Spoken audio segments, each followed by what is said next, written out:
Hello beautiful peoples, welcome to KZ kitchen. तो guys, gulab jamun की तरह रस से भरा हुआ एक ऐसा सेहत का खजाना जो सालों साल तक चलेगा। तो इसीलिए आज हम बनाएंगे स्वीट, टेंगी और बिल्कुल परफेक्ट विंटर स्पेशल आमले का मुरब्बा। ये रेसिपी सिर्फ टेस्ट में ही नहीं बल्कि हेल्थ के लिए भी बहुत ही बेनिफिशियल है। इस मुरब्बे को आप बनाकर लॉन्ग टाइम तक कैसे स्टोर कर सकते हैं वो भी आज मैं आपको बताने वाली हूँ। तो रेसिपी अच्छी लगे तो वीडियो को लाइक और चैनल को सब्सक्राइब करना ना भूले। So let's get started. तो इसके लिए मैंने यहाँ 500 ग्राम आंवला लिए हैं। तो आंवले इन दिनों में भर भर कर आ रहे हैं, खूब हरे भरे और फ्रेश। तो यहाँ आंवले का मुरब्बा बनाने के लिए हमें थोड़े बड़े बड़े साइज के आंवले होते हैं ना, वो लेने हैं, जिससे कि ये मुरब्बे में दिखने में बहुत ही अच्छे लगते हैं। तो यहाँ मैंने आंवलों को अच्छे से वॉश करके क्लीन कर लिया है। तो अब हम इन सारे आंवलों को बॉईल कर लेंगे। तो इसके लिए हम एक पैन में पानी ऐड करेंगे। पानी की जो क्वांटिटी है वो आप आपके अकॉर्डिंग कम ज्यादा ले सकते हैं। बस ध्यान रखिएगा कि आंवले जो है वो पूरी अच्छी तरीके से डूब जाने चाहिए पानी के अंदर। तो अब हम पानी को अच्छे से गर्म कर लेंगे तब तक जब तक कि पानी में एक अच्छा सा उबाल नहीं आ जाता।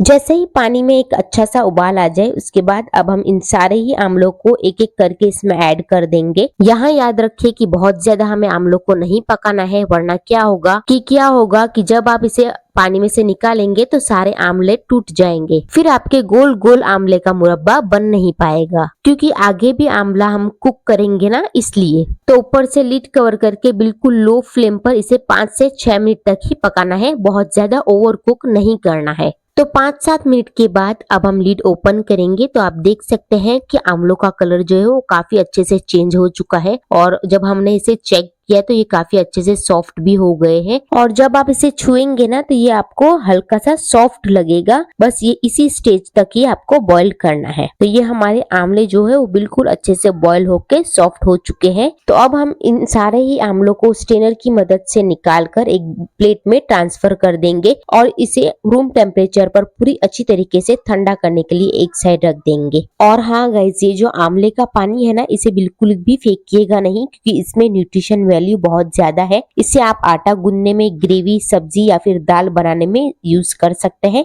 ये पानी बिल्कुल भी खटा नहीं है, इसलिए आप इसे आसानी से इस्तेमाल कर सकते हैं। तो कुछ देर के बाद हमारे बॉईल किए हुए आमले जो है वो बिल्कुल अच्छी तरीके से ठंडे हो चुके हैं रूम टेम्परेचर पर। तो अब हम इसमें ब्रिक करेंगे। तो मैंने यहाँ एक कांटे वाली चम्मच यानी कि फॉक लिया है। फॉक की मदद से हमें इस तरीके से इन सारे ही आमलों को ब्रिक करना है। आमलों को ब्रिक करने से क्या होगा कि आमले के अंदर तक चाशनी चली जाएगी और आमले जो है वो बिल्कुल रस भरे और रसीले बनेंगे और बहुत ही ज्यादा टेस्टी लगेंगे खाने में। अगर ये ब्रिक मैं पहले कच्चे आमलों में करती तो पहले तो ब्रिक करने में प्रॉब्लम होती, दूसरा इसमें जो विटामिन सी है वो सारा बॉईल करते टाइम पानी में निकल जाता। इसलिए हमने आमलों को बॉईल करने के बाद ही ब्रिक किया है। तो इस तरीके से हमने सारे ही आमलों को ब्रिक करके तैयार कर लिया है। तो चलिए अब हम इसका मुरब्बा तैयार करते हैं। तो इसके लिए हम एक पैन में 500 ग्राम चीनी ऐड करनी है, साथ ही हम इसके ऊपर हमारे ब्रिक किए हुए आमले भी ऐड कर देंगे। तो जितनी हमने आमले की क्वांटिटी ली है उतनी ही हमें यहाँ चीनी का इस्तेमाल करना है, दोनों की क्वांटिटी सेम रखनी है। तो अब हम इन सारे ही आमलों को चीनी के साथ अच्छे से मिक्स करके कोट कर लेंगे। और अब हम इसमें ऐड करेंगे 1/3 कप पानी, यानी कि आधा कप से थोड़ा सा कम पानी हम इसमें ऐड करेंगे, ताकि चीनी जो है वो बिल्कुल आसानी से मेल्ट हो जाए। पानी डालने के बाद इसे हम एक और बार अच्छे से मिक्स कर लेंगे। अब ऐसा नहीं है कि आमले के साथ पानी डालने से मुरब्बा जो है वो खराब हो जाएगा। ये तो जितना हम इसे अच्छे से पकाएंगे ये चीनी के साथ पक पक के पानी जो है वो इवोपरेट हो जाएगा। तो पानी हमने इसलिए डाला है कि चीनी जो है वो बिल्कुल आसानी से मेल्ट हो जाए और जले नहीं। तो अब हम इसे बीच बीच में मिक्स करते हुए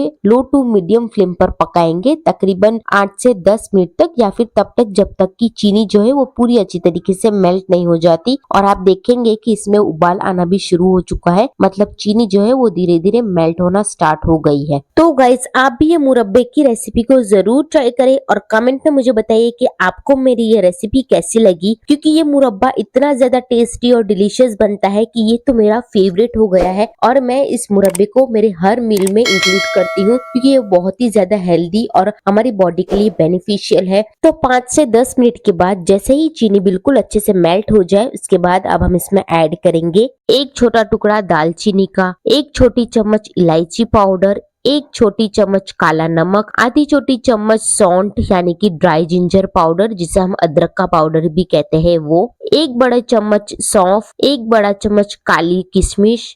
इन सारी चीजों को ऐड करने के बाद अब हम इसे एक बार अच्छे से मिक्स कर लेंगे। तो गाइस इन सारी चीजों से मुरब्बा जो है वो बहुत ही ज्यादा टेस्टी और फ्लेवरफुल बनता है। इससे फ्लेवर इतना एनहेंस होता है कि आपको मुरब्बा बार बार खाने का मन करेगा। और हाँ गाइस, अगर आप इसमें सौंफ और किशमिश नहीं डालना चाहते तो आप स्किप भी कर सकते हैं, टोटली ऑप्शनल है। लेकिन अगर आप डालेंगे ना तो आपका मुरब्बा जो है वो नेक्स्ट लेवल पे बनेगा और ये बेस्ट इंग्रेडिएंट है मुरब्बे को फ्लेवर एनहेंस करने के लिए। तो अब हम ऊपर से लिड कवर करके 30 से 35 मिनट तक पकाएंगे या फिर तब तक जब तक कि आमलों का कलर जो है वो पूरी अच्छी तरीके से चेंज नहीं हो जाता और चाशनी जो है वो शहद की कंसिस्टेंसी की नहीं हो जाती, तब तक पकाना है। लेकिन ध्यान रखिएगा कि बीच बीच में लीड ओपन करके इसे कंटिन्यू मिक्स भी करना है और अच्छी तरीके से चेक करते हुए पकाना है। ध्यान रखिएगा कि ये बिल्कुल भी ओवर कुक ना हो। तो इस तरह से मैं बीच बीच में लीड ओपन करके चेक कर रही हूँ कि चाशनी की कंसिस्टेंसी कैसी है और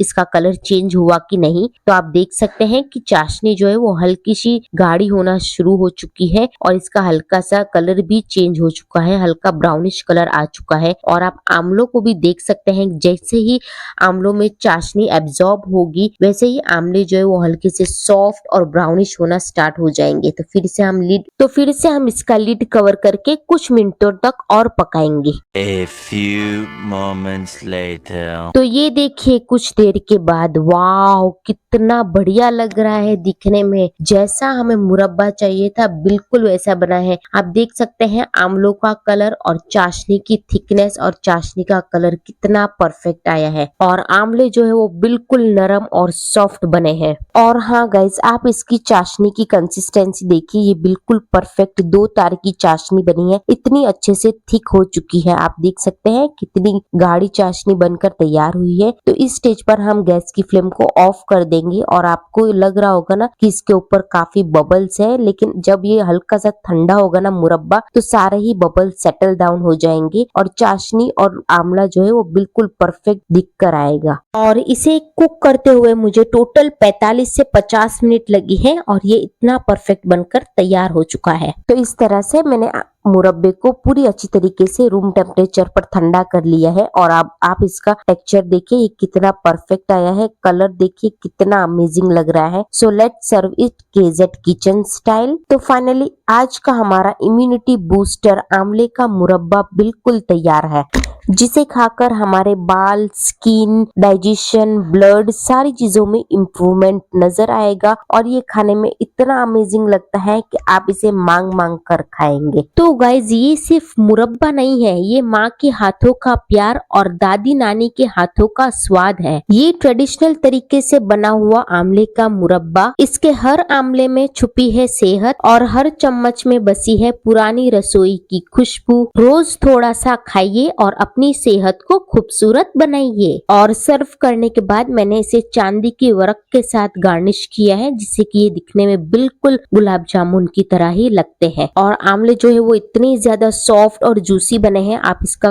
टेक्सचर देख सकते हैं। जैसे मैंने हल्का से इसे प्रेस किया, चाशनी कितनी ज्यादा क्वांटिटी में निकल कर आ गई। मतलब सारे आंवलों ने चाशनी को अच्छी तरीके से एब्जॉर्ब कर लिया है और खाने में इतने ज्यादा टेस्टी और डिलीशियस लगते हैं, बिल्कुल खट्टे मीठे। आप इसे एक बार बनाकर खाएंगे ना तो आप इसे बार बार बनाना पसंद करेंगे, इतना अमेजिंग सा रेसिपी है ये। और जब मैंने इसे टेस्ट किया ना तो इट्स टू यम, बहुत ही ज्यादा फ्लेवरफुल बना था। तो गाइज आप भी ये नो फेल रेसिपी जरूर ट्राई करें, क्योंकि आप इसे पहली बार में ही इतना ज्यादा परफेक्ट बना सकते हैं ये रेसिपी को फॉलो करके। और आप इसे सालों साल तक एयर टाइट कंटेनर में डालकर स्टोर भी कर सकते हैं रूम टेम्परेचर पर। ये बिल्कुल भी खराब नहीं होगा और पूरे साल ये ऐसा ही फ्रेश रहेगा। तो बस देरी किस बात की, आंवले का सीजन है तो ढेर सारे आंवले लाइए और मेरी रेसिपी फॉलो करके मुरब्बा बनाइए। So do like, share, comment and subscribe.